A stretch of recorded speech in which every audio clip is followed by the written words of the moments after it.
otot tangan, otot kaki. Tinggal dilihat inspeksi aja ototnya.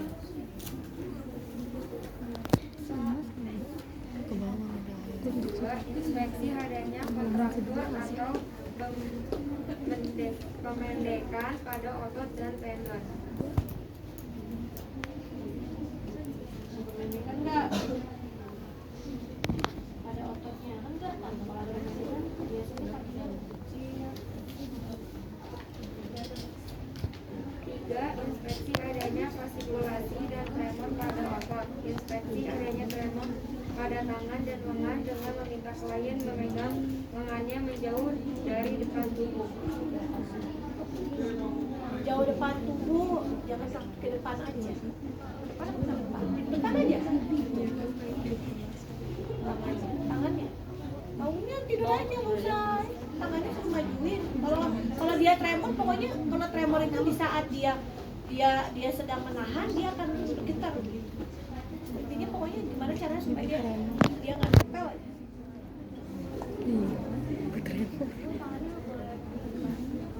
Diangkat, bukan diangkat, diangkat. Diangkat.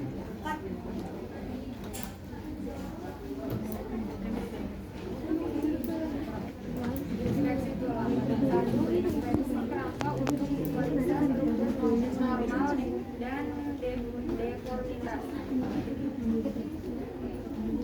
Harus begini, harus begini. Iya. Kan rangka.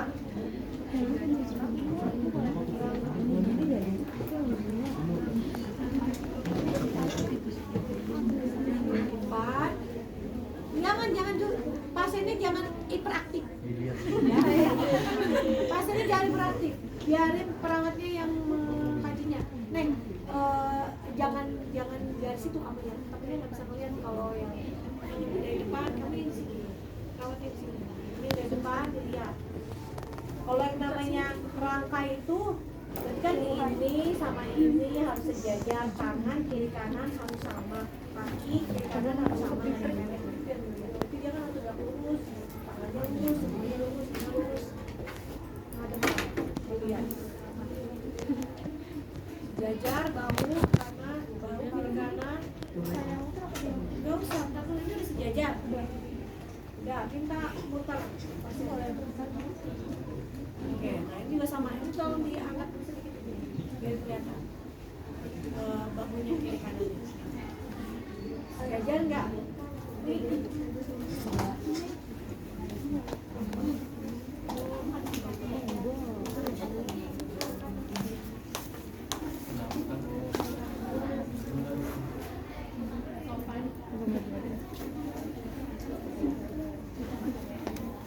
Tuh lihat bahu kiri kanan. Kalau bisa lihat mana ada yang lebih pendek.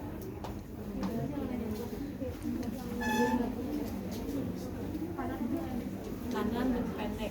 Kamu pakai tas sebelah kanan. Rata-rata hampir semua begitu.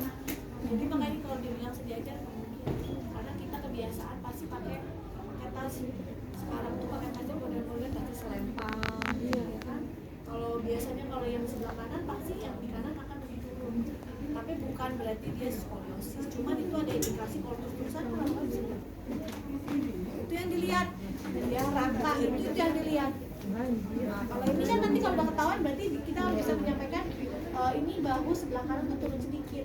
Makanya nanti kalau bawa tas, bawa beban jangan di kanan, dipindahkan di sebelah kiri jadi lebih kecil. Ya. Atau yang paling bagus kalau tas itu enggak jangan tas, tapi tas itu harus ditenteng di tangan, bukan ditaruh di sini. Kalau mau stabil ya pakai tasnya yang ini kiri kanan. Ya. Apalagi kalau yang skoliosisnya lebih rendah lagi, jadi dia biasaan dia tulis begini misalkan, nah itu yang dilihat ya. Terus atau dia terlalu ke depan, ya, atau bongkok, posis. Ya, kalau begini lordorsis, terlalu tulangnya terlalu masuk ke dalam. Ini kan tulangnya lurus, kan kelihatan kan? Ada yang terlalu masuk, lordorsis. Kalau begini posis. Ya, nah itu yang dilihat dari postur rangka. Ada lagi nggak yang bisa berdiri biar sekalian? Inspeksi sendi, inspeksi adanya pembengkakan ya, pada yang nggak ada sok boleh nggak ada, udah nggak ada.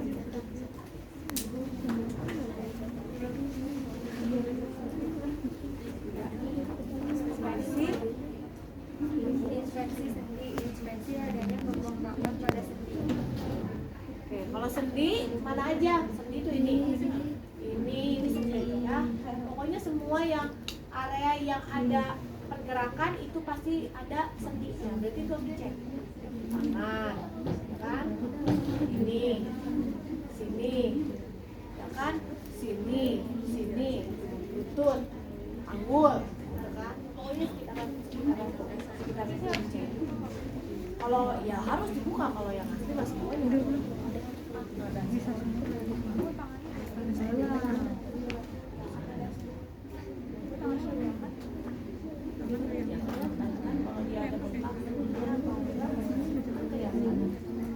Kemerahan kan kita lihat dulu.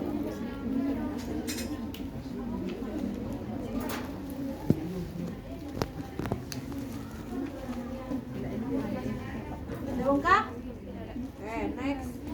Palpasi ya? Palpasi otot. 1. Palpasi otot saat istirahat untuk menentukan kondisi tonus otot, kondisi normal, ketegangan atau tonus otot saat istirahat. Enggak, istirahat tuh ini kita kan lagi istirahat. Jadi, nah sekarang kalau otot mau digeraki, kalau kita mau otot kita kencang berarti dia harus bekerja. Misalkan otot apa nih? Misalkan kita suruh gini, ini kan misalkan suruh ini kan, misalkan ini kan istirahat. Terus kita giniin, kan ada keras. Nah itu pada saat dia bergerak ototnya ini enggak.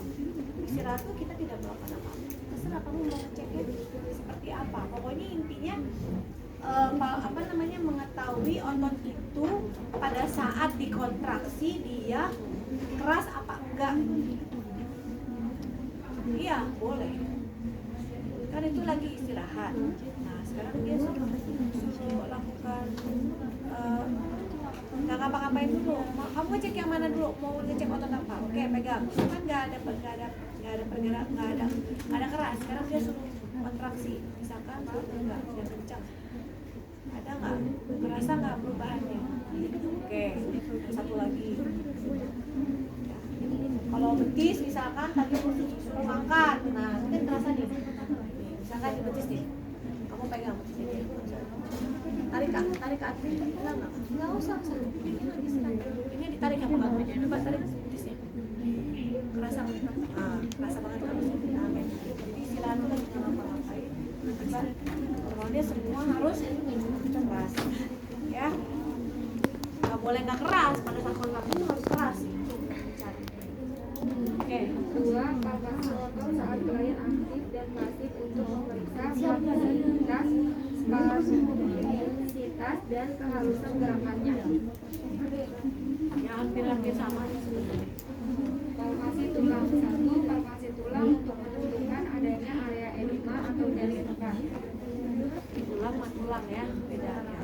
Semua tulang yang ada di tubuh kita, ini, ulnaris, dialis, ya, merus, radius, ulna, dia, tula, berapa dia?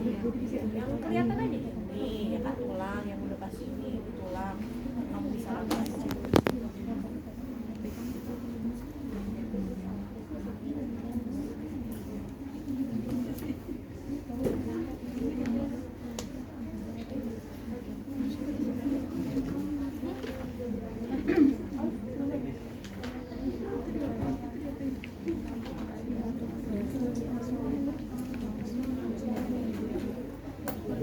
Palpasi sendi. 1. Palpasi setiap sendi untuk memeriksa adanya nyeri tekan, kehalusan gerakan, pembengkakan, ekstremitasi dan adanya nodi. Beda. Kalau sendi mana? Setiap enggak dong, masa sendi itu tadi yang diperiksa sendi apa? Sendi itu setiap area pergerakan.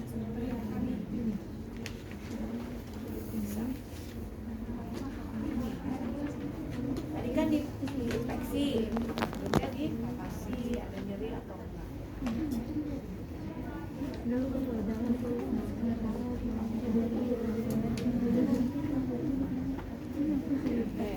Ujinya, uji kekuatan otot 1 sternocleidomastoideus, klien memutar kepala ke satu Oke, sisi.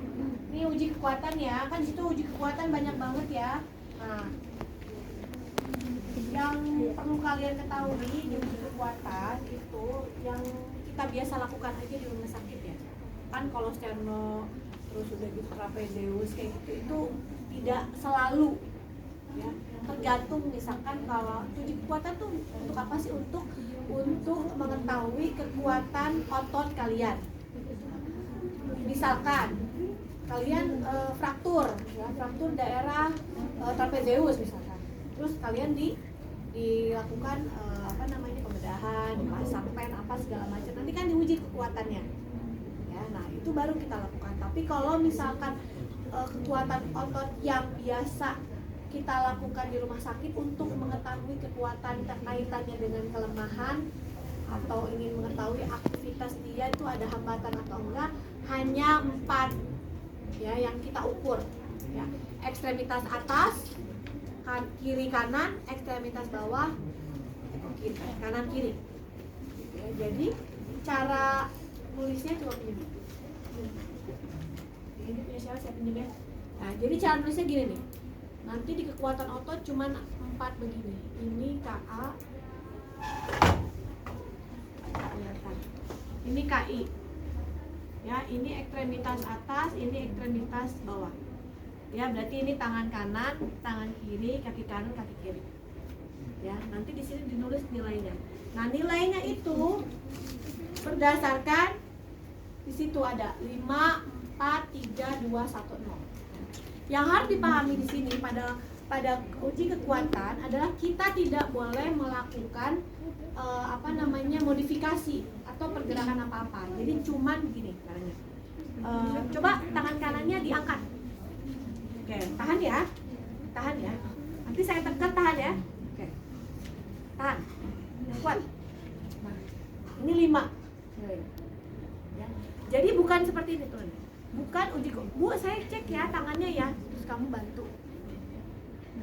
Nah, ini yang biasanya kesalahan yang mahasiswa sering lakukan. Ya. Jadi kita tidak bantu, tapi minta kliennya yang ngangkat sendiri. Coba kaki kirinya diangkat. Tahan ya. Tahan yang kencang. Nah. Ya, jadi begitu. Jadi kita tidak. Nah, sekarang gimana Bu mengidentifikasi yang 0, 1, 2, 3, 4? Yang 5 kan udah tadi. Kalau yang 0, misalkan tadi disuruh ngangkat misalkan. Tolong diangkat tangannya, terus dia diam aja. Tidak ada gerakan sama sekali. Itu 0. Itu paralisis.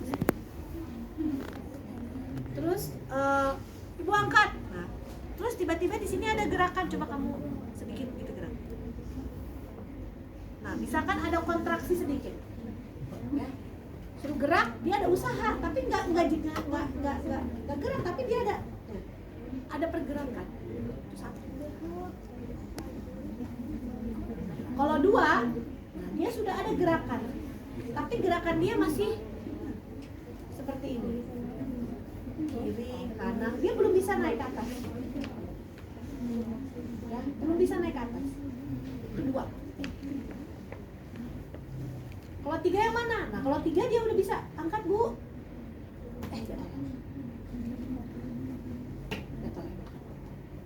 Suruh nahan dia nggak bisa. Kalau 4 yang mana? Angkat. Angkat. Saya tekan ya. Jatuh. Oh 5 ya. Ya. Paham ya? Jadi itu mendeskripsikannya 0, 1, 2, 3, 4. Nanti cara ngisinya saya coba lagi. Nah, nanti dicek. Misalkan tangan kanan berapa? Tadi misalkan 5. Tangan kiri berapa? Misalkan 4. Misalkan kaki misalkan 5. Kaki kiri 5 misalkan. Jadi nulisnya begitu. Jadi cuma 4 aja.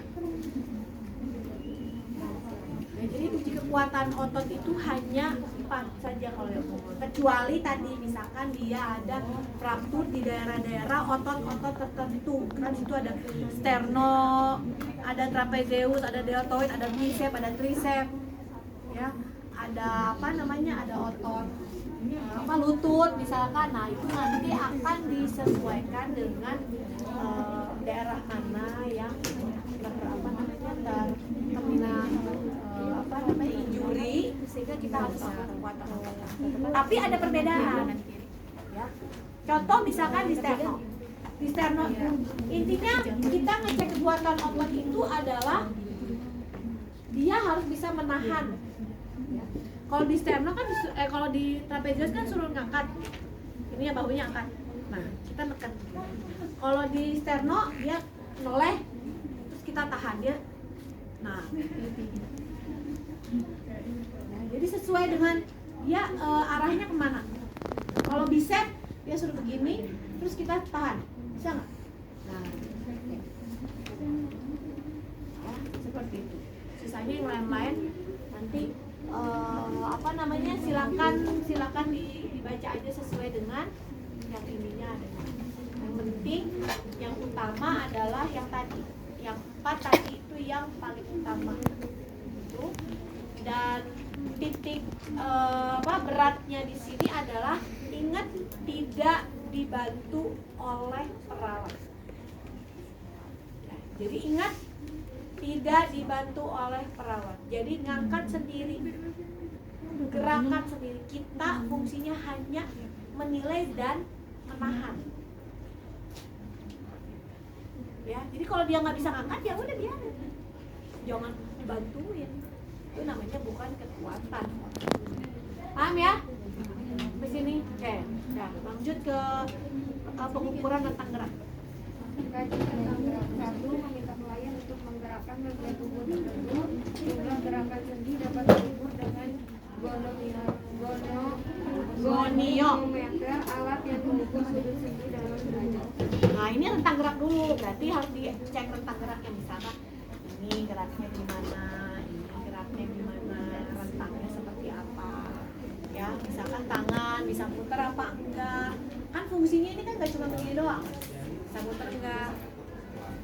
Semua sendi apa lagi? Sendi bahu, sendi ini, ya, kaki, tangan, ya, jari, nekuk, ya kan? Nah, kalau itu adalah untuk mengukur gerak rentang geraknya. Ya. Kalau ini kan normal, biasanya kalau normal tuh pasti full apa ini ya. Nah, kita belajar cara mengukurnya, tangannya juga dari lurus dulu 180 derajat, jadi ini 180 derajat. Ya, ini nanti di sini ada ini nih, ada panah. Ya, panahnya ke 180 derajat. Nanti dia akan ikutin berapa derajat putarnya. Ya.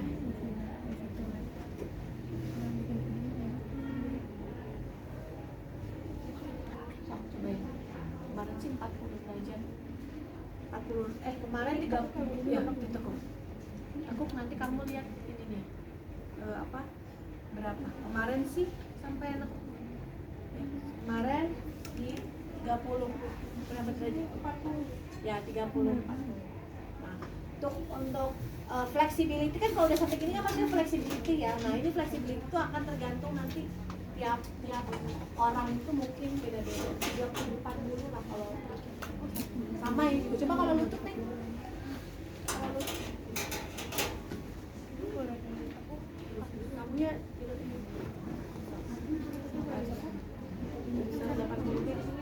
iya.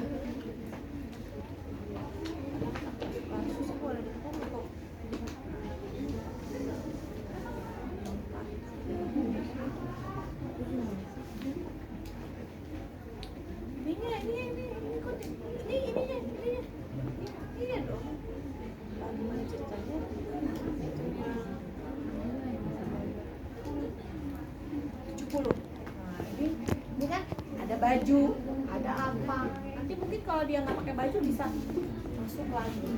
Nah, ini ada juga kan bisa sampai nempel di sini. Ada kalau yang fleksibel.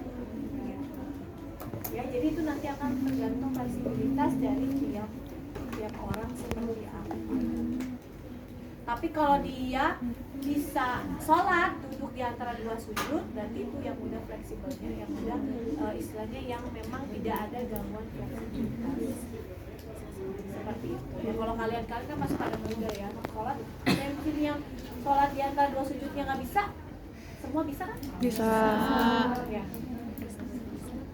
Itu berarti tidak ada masalah. Tapi kalau misalkan ada yang susah sholatnya, nah itu nanti kalau diukur pasti beda sama yang bisa cuma di range apa namanya 90. Kalau 90 kan dia nggak bisa full, cuma segini. Ya, 90 derajat kan nggak bisa. Ya, 50, 60, bahkan ada yang 40 kalau yang memang benar-benar. Yang penting kalian tahu cara ukur. Nah ini diperlukan untuk apa tadi? Yang klien-klien dengan kondisi misalkan ada fraktur pada daerah lutut, ya, CL, misalkan dia apa namanya pemain bola, basket, biasanya kan sering putus tuh si ligamen yang ada di lututnya. Nah cowok-cowok tuh biasanya suka main bola, suka putus tuh, ya. Nah itu bisa dicek dia nekuknya. Sometimes kalau yang udah putus, nekuknya dia sakit, dia nggak bisa fleksibel karena dia sakit kalau terlalu ini. Jadi kan kalau perempuan jarang kena putus ligamen karena perempuan kan jarang main olahraga kayak apa? Kayak futsal, basket kayak gitu kan ada nggak? Jarang tapinya ya. Laki-laki kan futsal terutama sering cedera, robek. Untuk mengetahui sejauh mana nih setelah dia dioperasi atau tentang geraknya dengan cara paper. Udah ya?